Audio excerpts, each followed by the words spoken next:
चलो, मैं आपको एक तो तीन प्रिंसिपल बता देता हूँ, उसके बाद एंटिटी पे आता हूँ। आप प्रिंसिपल लिखना मत, खाली नाम लिख लेना, बाकी बुक्स के अंदर उसकी सारी डिटेल है, मैं समझा देता हूँ क्या क्या प्रिंसिपल्स है। सबसे पहला प्रिंसिपल है, लिखिए, पूर्व सावधानी का सिद्धांत, पिक्यूशनरी प्रिंसिपल। पूर्व सावधानी का सिद्धांत, पिक्यूशनरी प्रिंसिपल्स।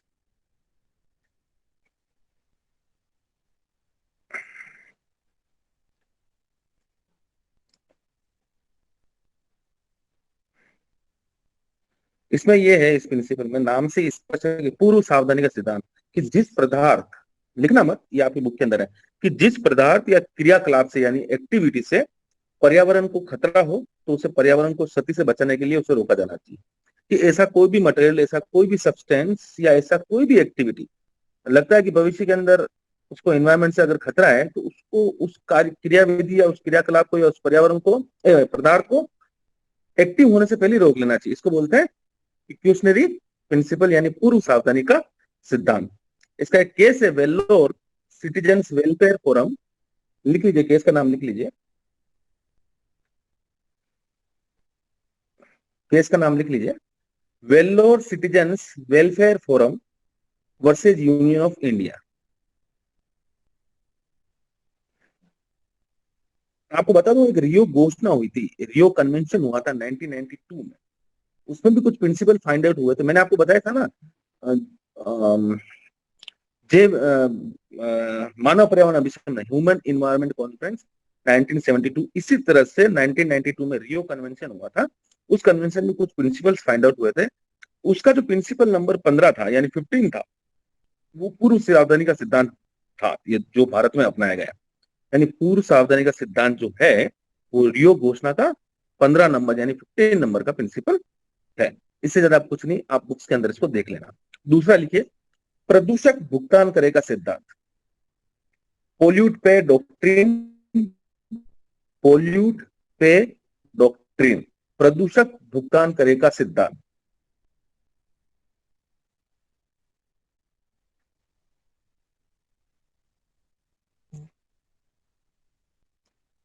आप लोगों ने प्रिंसिपल पढ़े क्या? हेलो। नहीं सर। तो एक बार ध्यान है, ये प्रिंसिपल इंपॉर्टेंट है, पूर्व सावधानी का मैंने बता दिया, बुक्स के अंदर है, एक बार इसको आप 150 200 वर्ड्स के अंदर आप इसको देख लेना। जैसे केस का नाम बताया, तो इस केस के फैक्ट्स वगैरह आप देख लेना कि हाई सुप्रीम कोर्ट ने इस केस में क्या डिसाइडिंग फैक्ट कहा था। मैं आपको बस शॉर्ट में इसको समझा रहा हूँ। प्रदूषक भुगतान करेगा सिद्धांत, प्रदूषक यानी पोल्यूटर, पोल्यूटर उसे बोलते हैं जो पोल्यूशन फैलाता है, यानी नाम से स्पष्ट है, प्रदूषक भुगतान करेगा सिद्धांत। इसके अंदर इस प्रिंसिपल में ये था, ये रियो घोषणा का 16 नंबर का प्रिंसिपल, 15 नंबर का था पूर्व सावधानी का सिद्धांत, और 16 नंबर यानी 16 नंबर प्रदूषक भुगतान करेगा सिद्धांत। इस प्रिंसिपल में यह कहा गया है कि प्रदूषक, अगर कहीं पोल्यूशन होता है, तो उसका जो शिकार व्यक्ति यानी कन्विक्टेड जो पर्सन है, उससे जो हार्म जो पर्सन है, उसको ही क्षतिपूर्ति नहीं देगा, बल्कि उसको वो क्षतिपूर्ति भी देनी पड़ेगी जो उस इन्वायरमेंट को रीस्टोर करने में खर्च होगी। मैं कैसे समझाऊं आपको? हाँ, जैसे कोई क्लोरीन का कारखाना है, उस कारखाने में कोई गैस है, क्लोरीन बहुत जहरीली गैस होती है। उस गैस के अगर रिसाव होने से किसी की आंखें चली गई, किसी के कुछ भी हो गया, मतलब कोई आदमी इंजर्ड हुआ, तो उसको वो तो पैसा देना ही होना आदमियों को जो उससे क्षतिग्रस्त हुए हैं।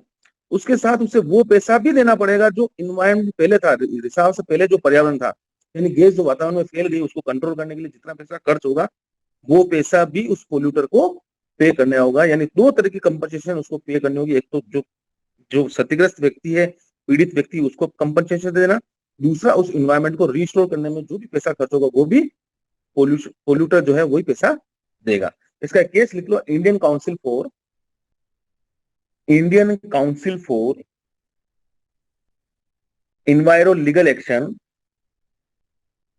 Versus union of India.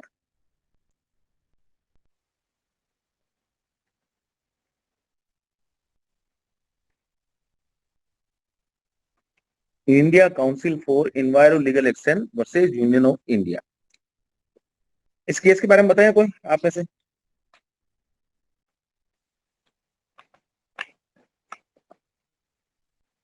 हाँ भाई, आप में से कोई भी इस केस के बारे में बताया?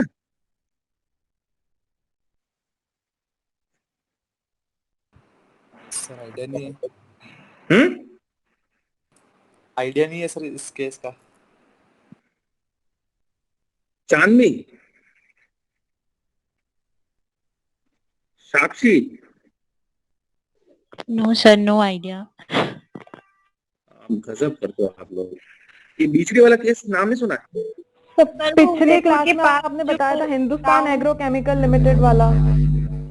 तो फिर वही तो केस है ये। सर केस का नाम नहीं पता था। ऐसे कैसे पता नहीं होगा भैया?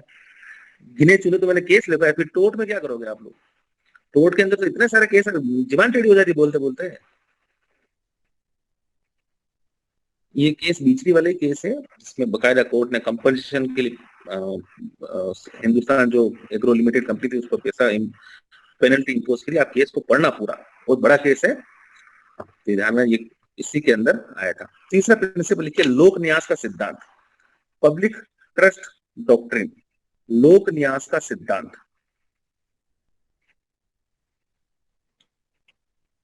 इसमें लिख लो बोली, इस सिद्धांत के अनुसार, ये थोड़ा इंपॉर्टेंट भी है, लिख लो, इस सिद्धांत के अनुसार लोक न्यास का सिद्धांत, पब्लिक ट्रस्ट डॉक्ट्रिन। ट्रस्ट किसे कहते हैं? पहले इस पे आते हैं, ट्रस्ट किसे कहते हैं?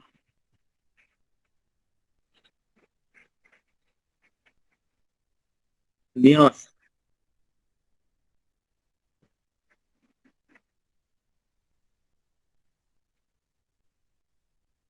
हेलो।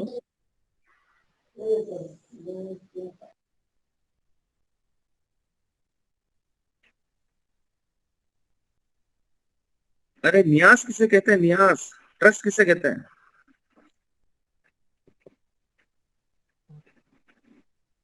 तो सर कोई फर्म कमेटी। बिलीफ, किसी चीज पे बिलीफ होना, स्ट्रॉन्ग बिलीफ। नो। सर कोई कमेटी जो इस पर्टिकुलर फील्ड पर काम करती हो, मतलब। ट्रस्ट सर का ऐसी मतलब, संस्था जो लाभ कमाने के लिए काम नहीं करती हो। Very good very good very good very good, बहुत अच्छा जवाब दिया। ऐसी संस्था जो लाभ कराना, लाभ मतलब लाभ, प्रॉफिट के लिए काम नहीं करती। ट्रस्ट का मतलब है लोगों का, लोगों के लिए, लोगों का, लोगों के लिए। जैसे यूआईटी हो गई, एकलिंग जी जो मंदिर है वो ट्रस्ट है, उसके ट्रस्टी हैं अरविंद सिंह जी मेवाड़। यानी उस ट्रस्ट का जो मंदिर का जो भी पैसा आएगा वो पैसा लोगों का है और लोगों के हितार्थ यानी उनके इंटरेस्ट के लिए खर्च किया, उसको बोलते हैं ट्रस्ट। लोक न्यास का सिद्धांत, यही सिद्धांत ये कहता है कि जिस प्रकार से प्राकृतिक जो वस्तुएं होती है उसका ट्रस्टी होता है स्टेट। यानी ये लिख लीजिए सिद्धांत, इस सिद्धांत के अनुसार, इंपॉर्टेंट है लिख लो, इस सिद्धांत के अनुसार राज्य, इस सिद्धांत के अनुसार राज्य जनता द्वारा, इस सिद्धांत के अनुसार राज्य जनता द्वारा उपयोग या उपभोग, उपयोग या उपभोग की जाने वाली सभी प्राकृतिक वस्तुओं का, इस सिद्धांत के अनुसार राज्य जनता द्वारा उपयोग या उपभोग की जाने वाली सभी प्राकृतिक वस्तुओं का न्यासी होता है। न्यासी यानी ट्रस्टी, न्यासी यानी ट्रस्टी। अर्थात जो कर्तव्य न्यासी का न्यास के प्रति होता है, अर्थात जो कर्तव्य न्यासी का न्यास के प्रति होता है, वही कर्तव्य राज्य का प्राकृतिक वस्तुओं के प्रति होता है। वही कर्तव्य राज्य का प्राकृतिक वस्तुओं के प्रति होता है।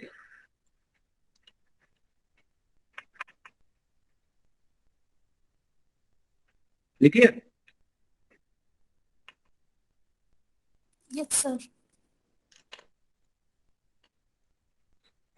ट्रस्ट और ट्रस्टी। ट्रस्टी वो होता है जो उस ट्रस्ट की देखभाल करता है, उस ट्रस्ट के सारे क्रियाकलाप, उसके अकाउंट्स, हिसाब, कितना पैसा आया, कितना पैसा खर्च हुआ, हर चीज का ध्यान रखता है, उसको बोलते हैं ट्रस्टी। तो जैसे ट्रस्ट होती वैसे ही यहाँ पे स्टेट की लाइबिलिटी एराइज लाइबिलिटी ठहराई है सुप्रीम कोर्ट ने कि भाई जिस हिसाब से एक ट्रस्टी का ट्रस्ट के प्रति ड्यूटीज होती है, उसी प्रकार एक स्टेट की भी नेचुरल जो भी सोर्स है, नदी नाले वगैरह, इनके प्रति भी स्टेट एक तरह से ट्रस्टी है कि इसका कहीं मिसयूज नहीं हो जाए। एक बहुत अच्छा केस है इसका, MC Mehta versus Kamalnath. MC Mehta versus Kamalnath. Poster में लिख रहे हैं व्यास नदी पर मोटल का मामला। व्यास नदी पर मोटल का मामला।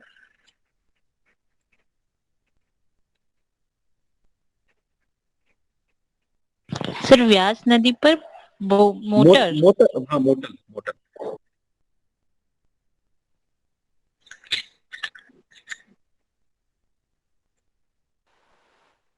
Excuse me sir. क्या? हेलो। हाँ ये न्यास है वो अपने आप में लीगल पर्सन होता है क्या? हाँ बिल्कुल लीगल एंटिटी होती है, बिल्कुल। जी।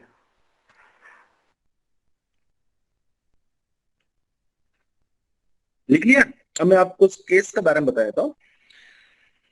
उसके अंदर सारा लिखा हुआ है, इसलिए मैं आपको उसका लिखवा नहीं रहा हूँ, इंपॉर्टेंट पार्ट मैंने लिखवा दिया। इस केस में क्या हुआ था कि इंडियन एक्सप्रेस नाम का एक न्यूज़पेपर था, उसने 1996 में एक आर्टिकल छापा था।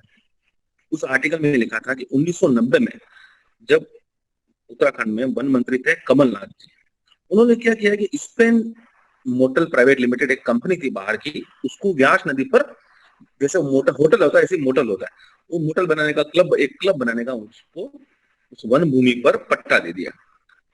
उन्होंने क्या किया, उस व्यास नदी के किनारे पर मोटल बना दिया। व्यास नदी में 1990 में, हाँ 92 नहीं 90 में, 1990 में ही वहां पर बाढ़ आई, पूरा क्लब डूब गया।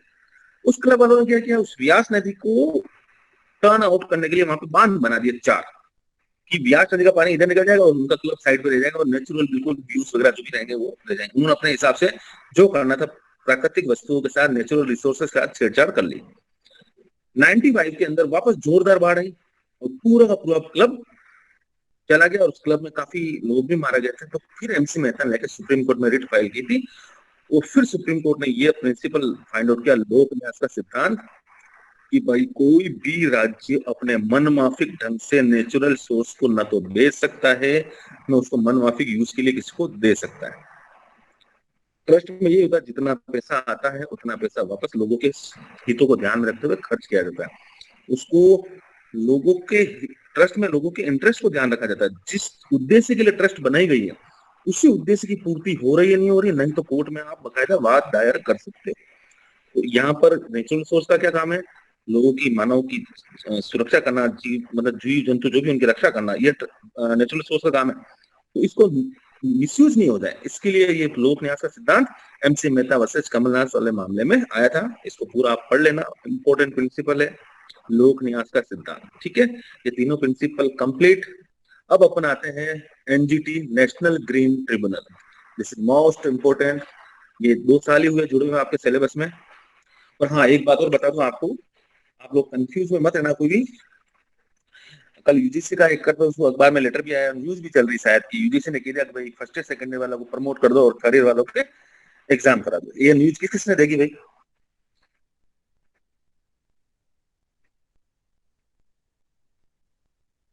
हेलो, यस सर, देखा था। हाँ सर सुना है।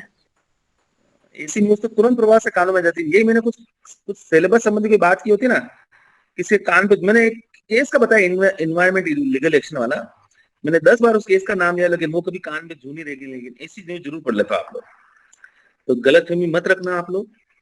Last year first year second year सारी क्लासें प्रमोट हुई थी, किसमें? Normal BA BCom BSc. BCA ने साफ कह दिया था कि जब स्थिति सामान्य हो जाए इनके एग्जाम करवाए जाएंगे। फर्स्ट ईयर वालों के सेकंड ईयर वालों के एग्जाम 4 पेपर पहले हो चुके थे, बकाया पेपर दिसंबर के अंदर करवाए तो भी करवाए। इसलिए आप लोग ये गलत मत रखना कि हम फर्स्ट ईयर से सेकंड ईयर में आ जाएंगे, आपको पढ़ना तो है ही। ठीक है,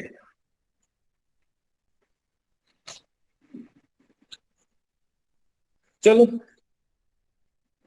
एनजीटी, नेशनल ग्रीन ट्रिब्यूनल, इसके बारे में आप लोग क्या जानते हैं पहले आप बता दीजिए, फिर मैं आपको लिखवा देता हूँ इसको थोड़ा सा ढंग से। इंपॉर्टेंट क्वेश्चन है सर ये एक स्पेशलिस्ट बॉडी है, लाइक एनवायरमेंटल डिस्प्यूट को डिस्कस करने के लिए। अच्छा, और डिस्कस इसकी करने के लिए पावर लाइक सिविल कोर्ट के बराबर होती है। डिस्कस।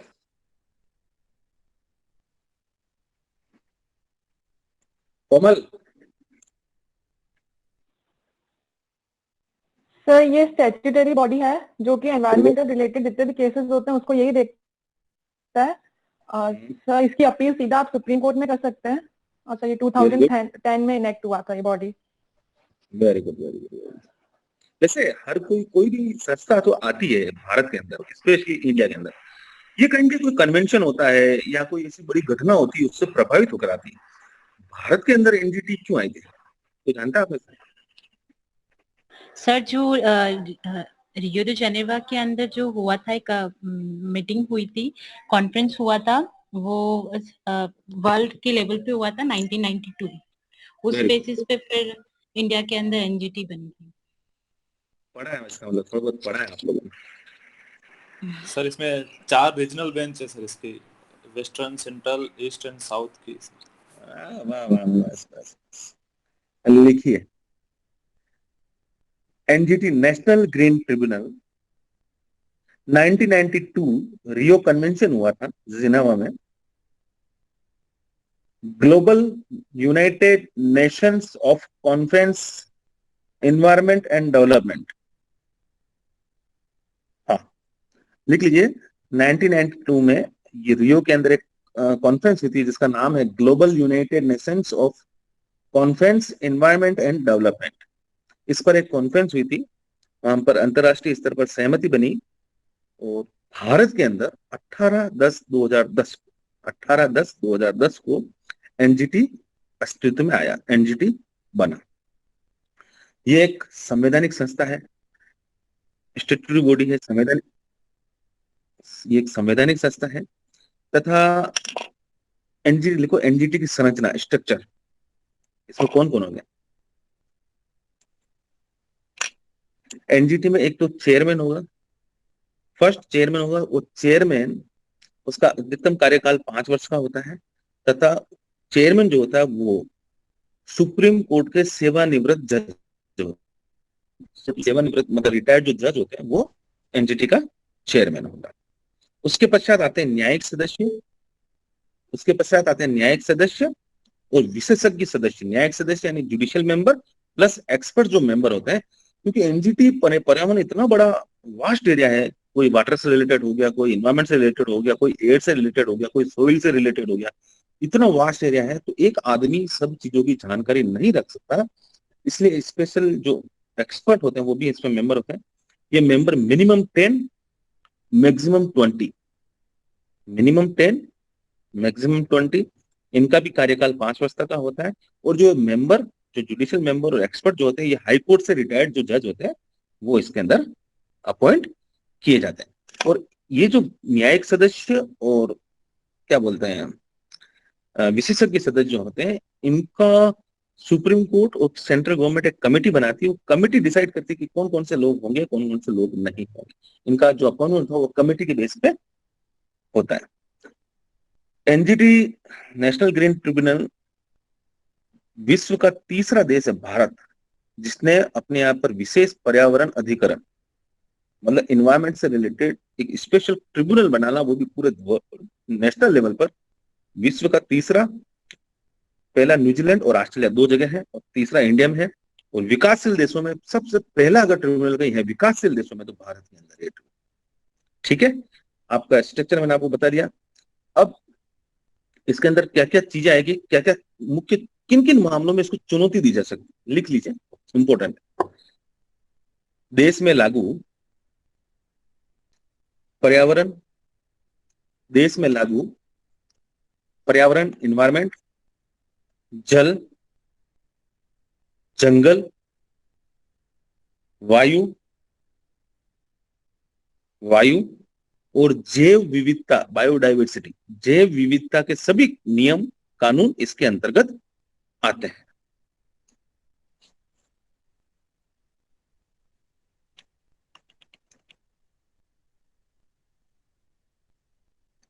किन किन मामलों से संबंधित इसमें चुनौती दी जा सकती है, ये तो मैंने एक छोटा सा लिखा दिया। अब आप उन एक्ट का नाम लिख लो जिसको इसमें रिट में इस रिट के थ्रू इसमें जा सकता है। सबसे पहले water pollution prevention control act 1974, जल प्रदूषण निवारण नियंत्रण अधिनियम 1974,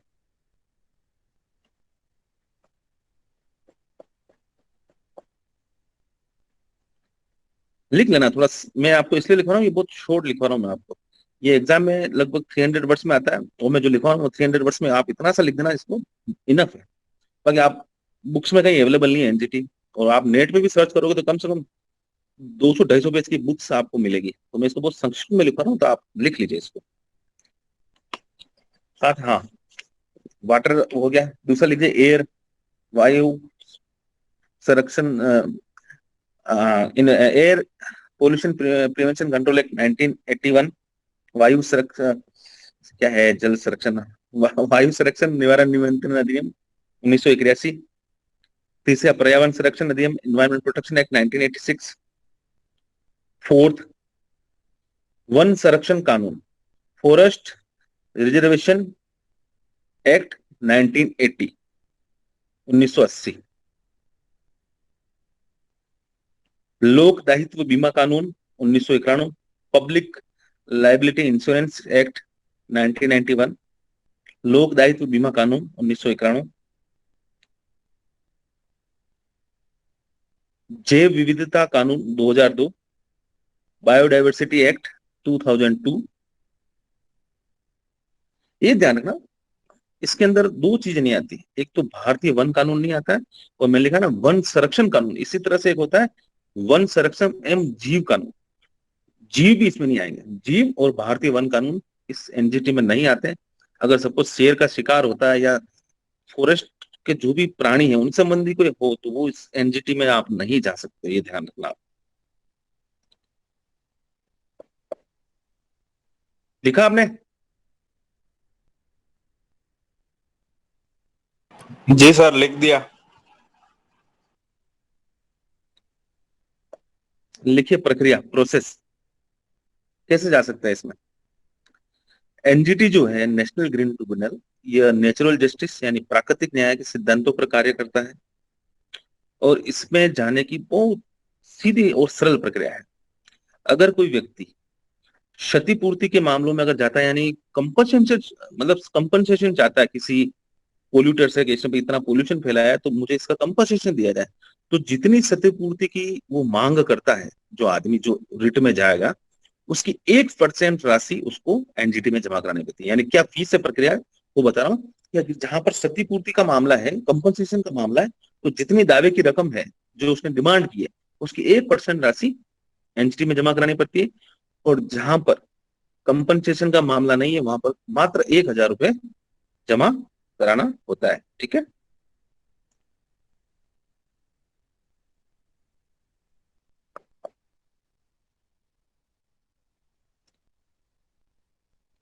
इसका जो मुख्य केंद्र है एनजीटी का, वो है दिल्ली, और 4 अलग शाखाएं हैं, पुणे, भोपाल, चेन्नई और कोलकाता।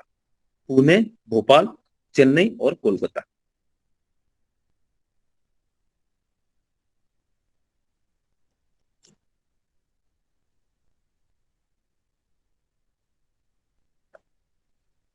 लिख लिया?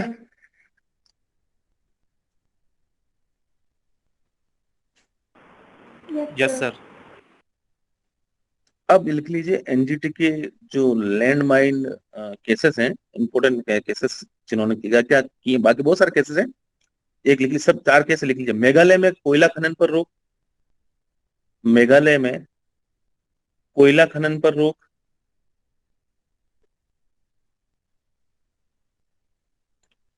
पूरे भारत में रेलवे स्टेशन पर साफ सफाई के लिए अलग से ट्रैक बनाना, पूरे भारत में रेलवे स्टेशन पर जो साइड्स जो होती है वहां पर ट्रैक बने हुए हैं, अभी नए बन गए हैं, वो भी एनजीटी ने बनवाए हैं, साफ सफाई के लिए ट्रैक बनवाना। इंपॉर्टेंट केस, पूरे भारत में बालू खनन यानी बजरी जो होती है, बालू खनन पर रोक लगाना,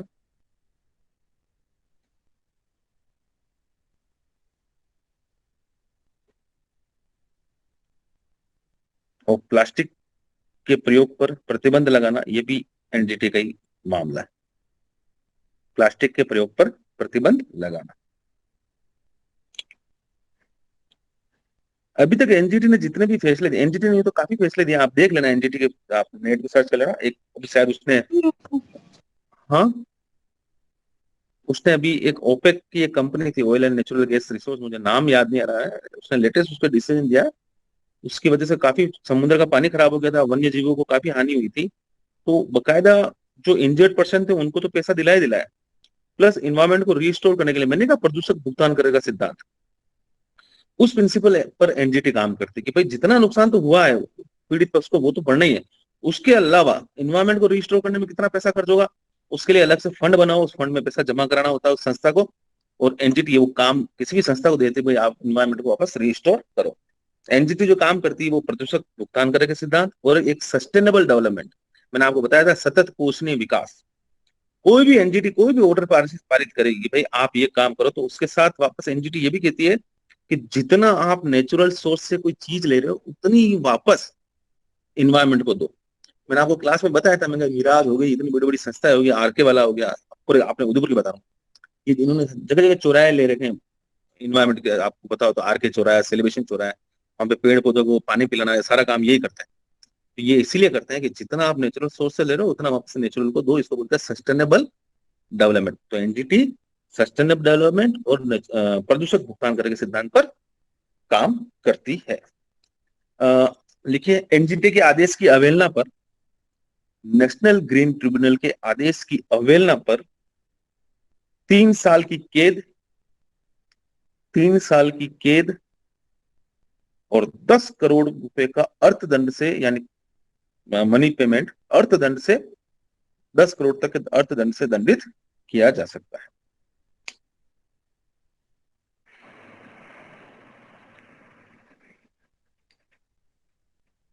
और फाइन कितना बजरी बताया? माफिया की तो हाथों हाथ जमानत सर हो जाती है। इम्प्रीजमेंट कितना है?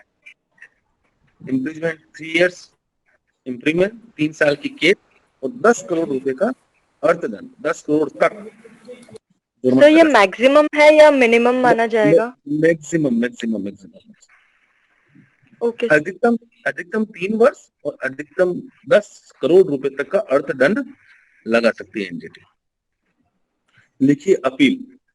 पर सर बजरी माफिया तो सुबह जाते हैं शाम को बाहर आ जाते हैं जमानत। देखो धीरेन्द्र, आप इससे पहली वाली क्लास में नहीं थे, मैंने बताया था एनजीटी कभी भी किसी भी चीज पर अगर लगाती तो किसी व्यक्ति विशेष को नहीं पकड़ेगी कि भाई रमेश कुमार ने सुबह ट्रैक्टर ले जाते हुए बजरी पकड़ लेते। एनजीटी छोटे छोटे मामलों पे ध्यान नहीं देती। एनजीटी स्टेट जो बॉडी होती है, स्टेट गवर्निंग बॉडी, डीजीपी हो गया, इनको फटकार लगाती कि आपने इस तरह का बालू खनन क्यों चल रहा है।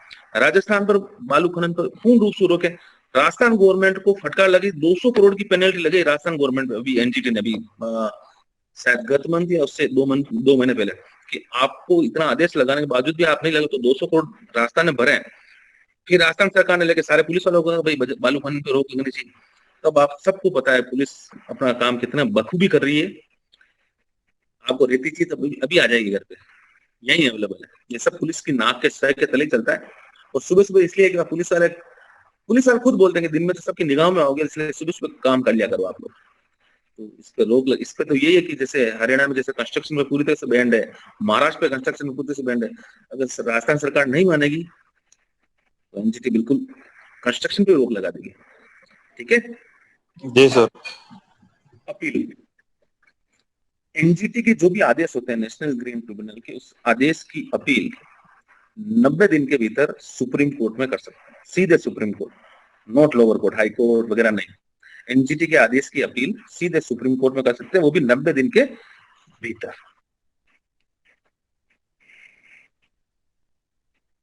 नेशनल ग्रीन ट्रिब्यूनल खत्म है। आप लोग फिर भी बुक्स के अंदर है और भी अपने पास आपके पास कोई सोर्स हो तो उसमें से आप देख लेना। आपको अभी तक कुछ समझ में नहीं आया हो तो आप पूछ लो। मेरी तरफ से इन्वायरमेंट लॉ का सिलेबस खत्म। अब आप लोग चाहें तो 5 मिनट डिस्कस कर सकते हैं, किसी भी चीज पे कोई कंफ्यूजन हो, आपको कभी भी कोई भी समस्या आ जाए किसी भी सब्जेक्ट से रिलेटेड, एनवायरमेंट नहीं और भी अदर सब्जेक्ट, तो मेरा नंबर लगभग सभी के पास है, तो आप बेझिझक कॉल कर सकते हैं, पूछ सकते हैं। कोई प्रॉब्लम बताए?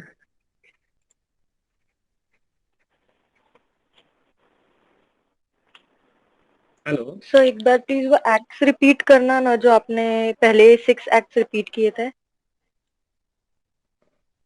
सर, एक बार एक्ट वापस बताना। हाँ, अपने सारे एक्ट बता रहा हूँ। सबसे पहला एक्ट है water pollution prevention control act 1974, जल प्रदूषण निवारण नियंत्रण अधिनियम 1974। दूसरा है जल की जगह कुछ नहीं करना, वायु लगाना, कि वायु प्रदूषण निवारण नियंत्रण अधिनियम 1981। The air pollution prevention control act 1981। तीसरा है पर्यावरण संरक्षण कानून environment protection act 1986। The last NGT national green tribunal. दो एक्ट और थे अपने सिलेबस में, लेकिन किसी वजह से और कोविड की वजह से उनको ओमिटेड कर दिया गया, उनको हटा दिया गया। इस बार आपके सिलेबस में नहीं है। ये 4 एक्ट सिलेबस में है। 2 तो मैडम ने पढ़ा दिए हैं, एनवायरमेंट और एयर। वाटर मैंने पढ़ा दिया, एनजीटी मैंने पढ़ा दिया। तो मैं वापस कह रहा हूँ, वाटर को आप बहुत ध्यान से, मैंने वाटर को पढ़ाया आप लोगों को। उसके अंदर जो केंद्रीय बोर्ड है, राज्य बोर्ड है, ज्वाइंट बोर्ड है, इन तीनों को ढंग से पढ़ लेना। एयर में आ जाए, एनवायरमेंट में आ जाए, आप लिख देना। फंक्शन सेम है, सब कुछ सेम है। क्या नमूना लेने की शक्ति से लेके पर्यवेक्षण निरीक्षण की शक्ति, सारी चीजें सेम है। बस खाली एक ज्वाइंट बोर्ड एकमात्र ऐसा बोर्ड है जो water pollution prevention control board act 1974 की धारा 13, 14, 15 में है। बाकी वो एयर में नहीं है और एनवायरमेंट में नहीं है। बस इतना सा ध्यान रखना। एनजीटी मैंने आपको बता दिया संक्षिप्त, क्या स्ट्रक्चर है, कि कौन कौन से मामले आते हैं, कैसे इसके अंदर जा सकते हैं, क्या प्रोसेस है, इसके अगर आदेश की अमल ना होगी तो क्या होगा। इससे ज्यादा एनजीटी पे इसके अलावा आपको कुछ भी नहीं लिखना। और कुछ एड छोटा मोटा करना तो आप कर देना अपनी तरफ से। इसको 300 वर्ड्स में आप अपने हिसाब से परफॉर्म कर लेना। और कुछ पूछिए आप लोग। सर एग्जाम हो रहे हैं या प्रमोट कर रहे हैं इस बार? धीरेन्द्र, आप लेट आए हो, मैं वापस कह रहा हूँ। मैंने क्लास शुरू होती मैंने बोल दिया था, एग्जाम तो बार अपन ना जो एलएलबी जो है वो बार काउंसिल इंडिया से गवर्न होता है, यूजीसी से गवर्न नहीं होता है। यूजीसी ने सिंपल दूसरों के लिए बोला है। लास्ट ईयर भी बोला था, लेकिन लास्ट ईयर भी फर्स्ट ईयर और सेकंड ईयर वालों के एग्जाम हुए थे दिसंबर में हुए, लेकिन हुए थे एग्जाम। तो एग्जाम तो हमें तो लगता है कि एग्जाम अगर स्थिति सामान्य हो जाए, हो क्या होगी बिल्कुल, तो एग्जाम तो आप लोगों के होंगे, बिल्कुल होंगे। गुरुजी हिंदी में सिलेबस अवेलेबल करा सकते हैं क्या? श्रीमान, हिंदी में सिलेबस अवेलेबल नहीं होगा, उपलब्ध नहीं हो पाएगा, क्षमा प्रार्थी।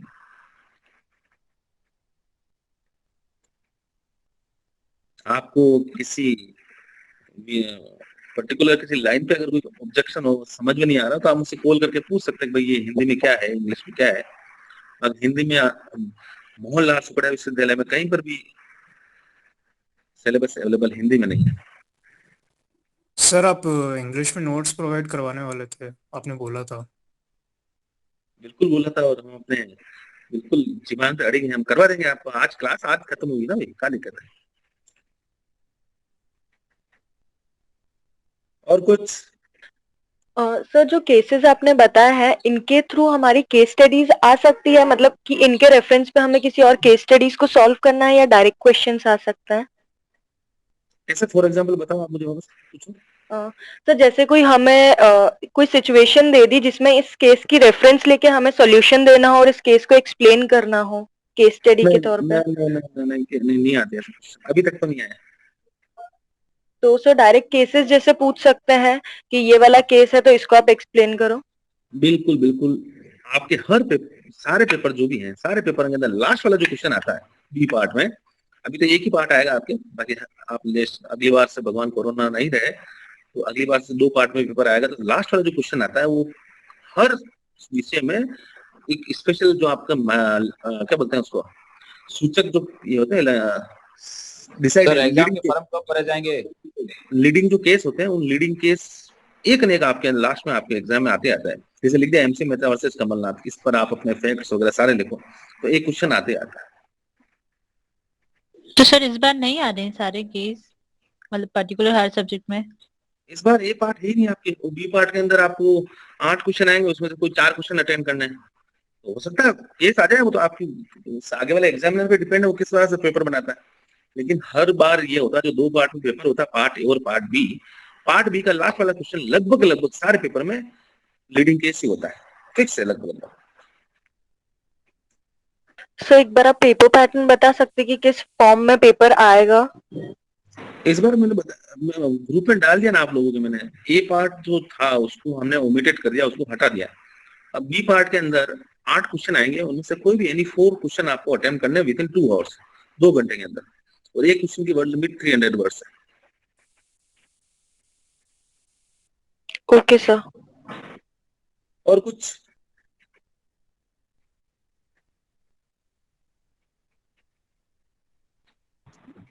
नहीं सर, बस चलो ठीक है, स्थिति बहुत ठीक है सर, आप भी ध्यान रखना कोरोना। बिल्कुल, आप लोग से भी ध्यान रखना, कोरोना की स्थिति बहुत गंभीर है, घर पर रहें, सुरक्षित रहें, ठीक है। ओके, आज से अपनी एनवायरमेंट की क्लास अब नहीं होगी, पीडी सर से पूछ लेना, वो चाहे तो 10 बजे लें या 11 बजे, वो उनकी इच्छा पे डिपेंड है। कल जो क्लास है अपनी एनवायरमेंट की क्लास, आज सिलेबस अपना कंप्लीट हो चुका है, ठीक है। Thank you sir.